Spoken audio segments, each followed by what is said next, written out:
Dan prinsip iman terintegrasi adalah tidak ada pemisahan antara iman dan kehidupan. Tidak ada dikotomi yang sekuler dan yang spiritual. Tidak ada. Tidak ada pemisahan itu. Jadi utuh, lengkap, tidak terpisah. Jadi prinsip iman terintegrasi kebenaran firman harus menjadi gaya hidup. Jadi perkataan pemirsa atau perkataan kita itu menyemangati orang atau mematikan orang atau mematikan semangat orang atau membuat kegaduhan. Ya, menguasai seperangkat ayat-ayat dari Kejadian sampai Wahyu akan terlihat di tindakannya. Kalau tindakannya nggak ada gunanya ayat-ayat itu, dibuang itu dari pemikiran kita itu, nggak ada gunanya.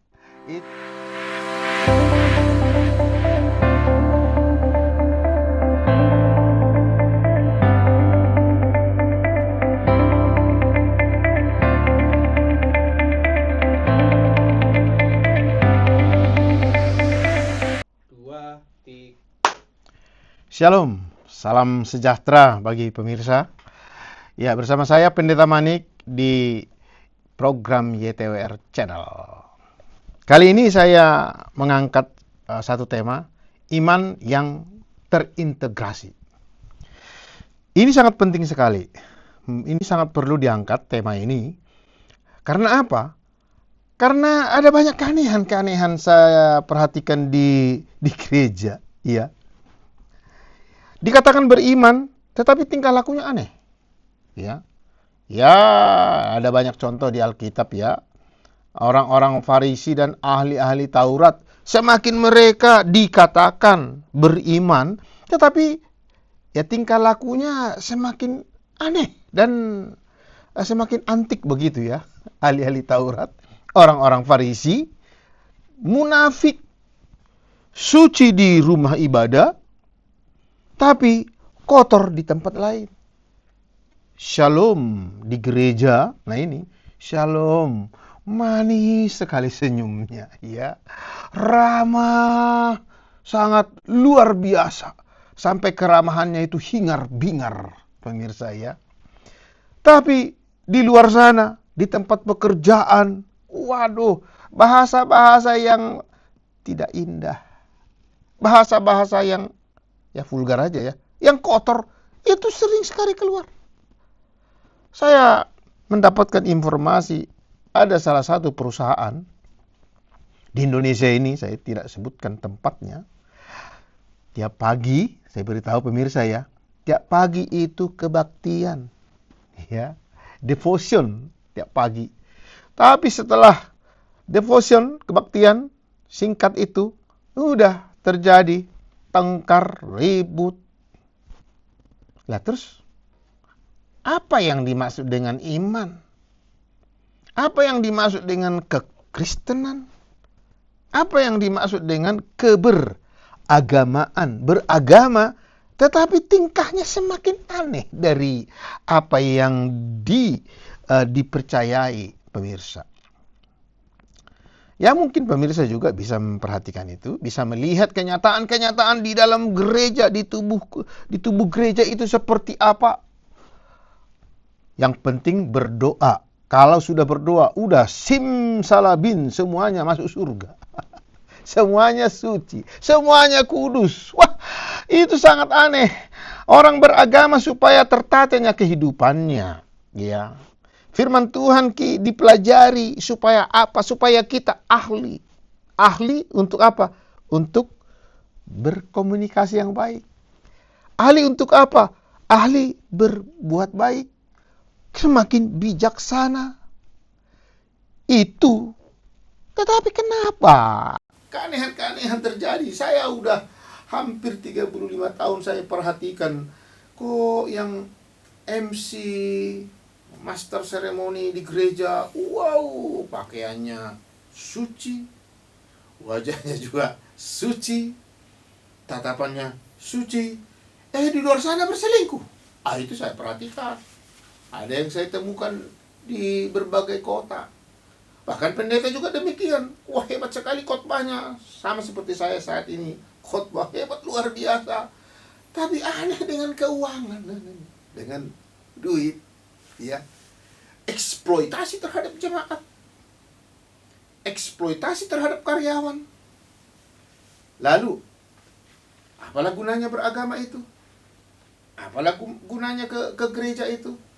Kalau tidak teraplikasi di dalam kehidupannya. Jadi pemirsa, itu sangat penting tema ini saya angkat. Iman yang terintegrasi. Apa itu arti integrasi? Integrasi berasal dari kata Latin integer yang berarti utuh, lengkap, tidak terpecah. Ingat, utuh. Artinya kayak mana itu utuh itu? Ya kalau kau baik di gereja, di luar juga baik, nggak terpecah. Hanya di gereja baik, di luar nggak baik. Di gereja suci, di luar tidak suci nggak apa-apa. Nanti setelah masuk gereja, suci lagi. Itu aneh itu. Itu bukan iman, ya, tanpa perbuatan. Nah, jadi iman yang terintegrasi, ya, iman yang utuh dalam pikiran, ya, perkataan dan perbuatan. Dan prinsip iman terintegrasi adalah tidak ada pemisahan antara iman dan kehidupan. Tidak ada dikotomi yang sekuler dan yang spiritual. Tidak ada. Tidak ada pemisahan itu. Melayani, ya, semua melayani. Anda sebagai guru, sebagai tentara, itu melayani. Bukan hanya pendeta. Bukan hanya pendeta, bro. Bukan. Bukan hanya majelis. Bukan. Bukan hanya master seremoni. Bukan. Tetapi di mana Anda dipanggil Tuhan bekerja, melayani sebagai apakah? Sekretaris atau sebagai security, itu melayani.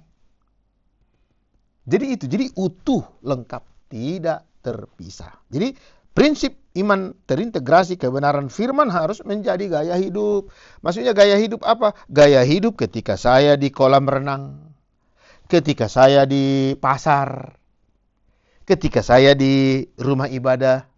Gaya hidupnya adalah gaya hidup yang takut akan Tuhan, yang cinta akan firman, dan melakukan firman Tuhan itu di mana, kemana saja. Tidak hanya sebatas kepada orang Kristen saja, kalau dia orang Kristen.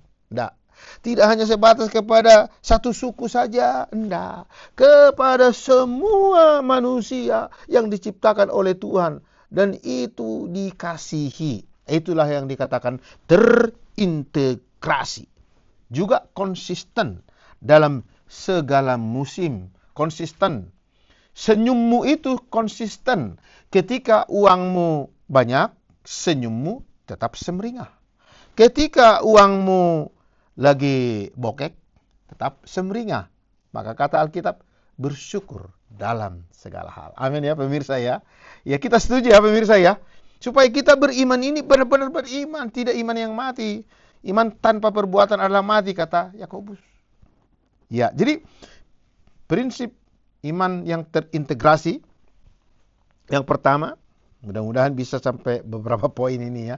Iman yang menyentuh hati dan pikiran. Ya. Jadi hati, pikiran. Atau afektif, kognitif. Kognisi ya. Nah, bahasa aslinya, ya, saya akan baca dulu Injil surat Rasul Paulus Roma 12 ayat 2. Ini dasar Alkitabnya. Janganlah kamu menjadi serupa dengan dunia ini, tetapi berubahlah. Ini dia prinsipnya. Supaya bisa gaya hidupnya sama kemana saja. Berubahlah oleh pembaharuan budimu. Sehingga kamu dapat membedakan manakah kehendak Allah, apa yang baik, yang berkenan kepada Allah, dan yang sempurna. Sempurna di sini ya, tidak sempurna seperti yang kita pikirkan Allah. Nggak mungkin kita sempurna sama seperti Allah. Tetapi sempurna itu kata itu utuh, lengkap, dewasa. Nah seperti itu. Jadi berubahlah. Kata berubah itu yaitu metamorfosis. Seperti ulat Ulat bulu atau ulat lah ya. Ulat itu kepompong dan menjadi kupu-kupu. Jadi ulatnya itu sudah berubah, sudah bertransformasi menjadi kupu-kupu setelah kematian dari daging ini, dari dosa ini, sudah berubah menjadi kupu-kupu yang sangat indah. Kupu-kupu yang indah. Saya yakin pemirsa akan mencari kupu-kupu, apalagi kupu-kupu itu hinggap ya, bertengger di bahumu, maka pemirsa, aduh, sangat senang sekali. Nah, jadi itu bertransformasi. Ketika ulat singgah di tubuhmu, apa yang pemirsa sebut? Langsung campakkan. Karena apa? Jijik. Nah, itu harus ada itu, perubahan itu, berubah itu, yaitu metamorfosa dari ulat kepompong, mati, digambarkan sebagai mati, menjadi kupu-kupu, bangkit menjadi kupu-kupu yang sangat indah. Jadi itulah baru iman kita itu terintegrasi di dalam kehidupan. Kenapa? Karena sudah berubah. Bukan lagi ulat, tetapi sudah mati ini. Ulat ini sudah mati dan sudah bangkit menjadi kupu-kupu yang indah. Menjadi berkat bagi seluruh alam semesta ini. Menjadi berkat bagi tumbuh-tumbuhan. Menjadi berkat bagi binatang. Apalagi kepada sesama. Jadi gaya hidup kita itu gaya hidup yang mewakili Kristus. Apa yang menjadi sifat Kristus itu terrealisasi dari kehidupan kita, dari senyum pemirsa, dari cara menatapnya, cara berfikirnya, cara berkomunikasinya itu. Itu yang pertama, ya, berubah. Itulah iman yang terintegrasi, sudah terjadi perubahan. Tidak ada lagi yang lama di sana. Tidak ada lagi ulat bulu di sana. Sehingga gaya hidup kupu-kupu, ketika di alam semesta kupu-kupu tetap indah. Ketika dia ada di sarang atau di kamar atau di mana saja, tetap indah. Itulah gaya hidup orang yang beriman. Jika imannya itu terintegrasi. Perubahan itu dari dalam, ya, yang mengubah bentuk hidup. Cara pandang, mindset, cara berpikir, cara berkomunikasi. Makanya poin yang kedua, iman yang terlihat dalam perkataan. Amsal 18 ayat 21. Hidup dan mati dikuasai lidah. Lidah. Siapa suka menggemakannya akan memakan buahnya. Lidah. Lidah ini bukan pribadi ya, berarti perkataan. Jadi perkataan kita, perkataan itulah menjadi satu kehidupan dalam kuasa lidah. Lidah ini berkuasa, artinya perkataan itu berkuasa. Bisa menyemangati orang, bisa mematikan orang. Jadi perkataan pemirsa atau perkataan kita itu menyemangati orang atau mematikan orang, atau mematikan semangat orang, atau membuat kegaduhan. Tapi gaya hidup orang yang percaya kepada Kristus, maka perkataannya ya akan berkuasa menyemangati, mendorong, menghibur, memberi ide, mengajar, memberkati. Itu perkataan kita. Perkataan ulat nggak ada lagi. Kebun binatang nggak ada lagi. Kebun binatang nggak ada lagi pemirsa. Nggak ada lagi. Tapi di sana sudah ada kata-kata yang sangat indah sekali. Di sana sudah ada syair. Di perkataan kita, di mulut kita ini sudah ada mazmur yang keluar ya. Mazmur yang keluar dari perkataan kita ini yang memberikan kebahagiaan, kedamaian, kesejukan bagi alam semesta ini. Itu gaya hidup. Itu iman yang terintegrasi. Ya, tidak terpisah. Perkataan hanya di ruang Maha Kudus saja. Ya. Kalau zaman perjanjian lama, yaitu di tabernakel gitu ya. Enggak. Justru Kalau pemain karate harus ada sparring partnernya. Nah, ketika kita di dunia sana, itu sparring partner kita itu, orang-orang jahat di sana, jahat, ya kita baik. Nah, itu dia. Orang sana kotor, kita suci. Karena kesucian kita, orang yang kotor itu menjadi suci. Itu baru iman yang terintegrasi di dalam perkataan kita. Maka Kolose 3:15 berkata, hendaklah perkataan Kristus diam dengan segala kekayaannya di antara kamu, hai jemaat Kolose. Hai manik, nah, perkataan Kristus diam dengan segala kekayaannya, ya, itu di antara kita, sehingga kita dengan segala hikmat mengajar, menegur pun nggak menghakimi. Dengan segala hikmat mengajar dan menegur seorang akan yang lain, dan sambil menyanyikan mazmur dan puji-pujian dan nyanyian rohani, kamu mengucap syukur kepada Allah di dalam hatimu. Itu dia. Iman kita terintegrasi di dalam perkataan kita setiap hari. Mari kita renungkan seperti apa iman kita terintegrasi di dalam kehidupan pemirsa. Yang ketiga, iman yang nyata dalam tindakan. Itu iman yang terintegrasi nyata dalam tindakan. Yakobus 2:17 berkata demikian. Demikian juga halnya dengan iman. Jika iman itu tidak disertai perbuatan, maka iman itu pada hakikatnya adalah mati. Jadi kalau manusia mati berarti tidak ada. Ya, ayah saya dulu ada, tapi setelah mati ya nggak ada. Di mana nggak ada? Berarti sesungguhnya kata vulgarnya ini adalah nggak ada iman, kamu nggak beriman kalau nggak ada perbuatannya. Dari mana pemirsa tahu bahwa manik ini mengasihi istrinya? Tentunya dari perbuatan. Saya katakan, saya mengasihi istri saya. Lah, orang akan melihat dari mana? Dari perbuatan. Ya, orang lain sesama akan membaca saya itu dari perbuatan. Kalau kita mengasihi seseorang, dikatakan mengasihi seseorang itu nyata dalam perbuatan. Kalau kita mengasihi Kristus, maka terlihat itu di dalam perbuatan. Perbuatan apa? Yaitu tunduk dan taat kepada kepala gereja kita. Jadi iman yang nyata dalam tindakan. Jadi tindakan, kalau Anda berkata beriman, kalau Anda seorang doktor teologi, ya, menguasai seperangkat ayat-ayat dari Kejadian sampai Wahyu, akan terlihat di tindakannya. Kalau tindakannya nggak ada gunanya ayat-ayat itu buang itu dari pemikiran kita, itu nggak ada gunanya. Itu yang berguna itu yaitu ditaati. Ayat-ayat yang kita renungkan itu teraplikasi dalam kehidupan kita, terimplikasi dalam kehidupan kita. Ya. Jadi itu iman yang terintegrasi. Yang terakhir, iman yang konsisten dalam segala musim. Nah, itu tadi dalam pendahuluan sudah saya sampaikan. Ketika bokek juga, ya tetap senyum. Ketika banyak uang juga, tetap senyum. Nggak sombong, gitu loh. Ya, Pengkhotbah 11 ayat 6.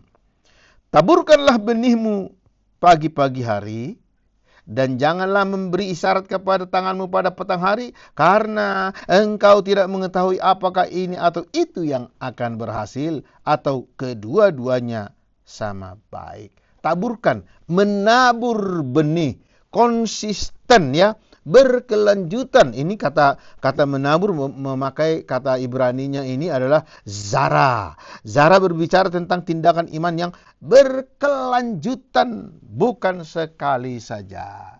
Kalau kita berbuat baik, enggak cukup sekali. Memaafkan kali gitu ya. Sekali, 2 kali, 3 kali saya maafkan. Ketiga kali tonjok, enggak begitu.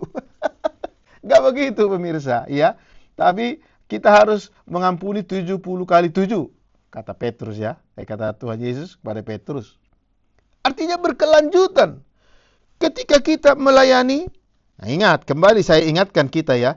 Melayani itu tidak selalu berbau gereja, ya. Tidak selalu berbau agama. Ketika kita melayani sebagai asisten rumah tangga seperti Yusuf, melayanilah seolah-olah kita melayani Tuhan. Begitu. Ketika kita sebagai security, kita melayani dengan baik. Ketika kita sebagai pejabat negara ini benar-benar menggunakan kekuasaan itu untuk kepentingan sesama dan alam semesta itu. Itulah iman yang terintegrasi. Zara, berkelanjutan terus-menerus dan konsisten. Baik di rumah, baik di gereja, baik di tempat pekerjaan, baik juga di mana-mana. Ya, berkelanjutan. Jadi pemirsa, itulah iman yang terintegrasi. Ya, kesimpulannya begini ya, supaya kita ingat ya. Yang pertama tadi Roma 12 ayat 2 itu ya. Iman dimulai dari pikiran. Jadi mindset itu harus berubah dari ulat menjadi kupu-kupu. Kemudian iman keluar melalui perkataan lidah ya, Amsal 28 ayat 21. Kemudian Yakobus 2:17 tadi mengatakan iman dibuktikan dengan tindakan. Harus ada tindakan ya. Harus ada tindakan. Rajin berdoa. Nah, ini dia para rohaniawan. Rajin berdoa, rajin juga bekerja. Rajin berdoa, rajin juga mengabarkan kabar baik. Enggak nunggu-nunggu Tuhan kirim jiwa-jiwa. Enggak. Tapi rajin juga mendekati orang-orang untuk mereka mendengarkan kabar baik itu. Jadi intinya kita harus proaktif dan dinamis sebagai kita orang yang beriman. Dan memang itulah gaya hidup. Orang yang percaya kepada Kristus itu pasti rajin, pasti baik, pasti akan mendatangkan shalom. Karena Yesus datang mendatangkan shalom. Jadi begitu pemirsa ya. Jadi yang terakhir adalah kesimpulannya, iman dijaga dalam konsisten.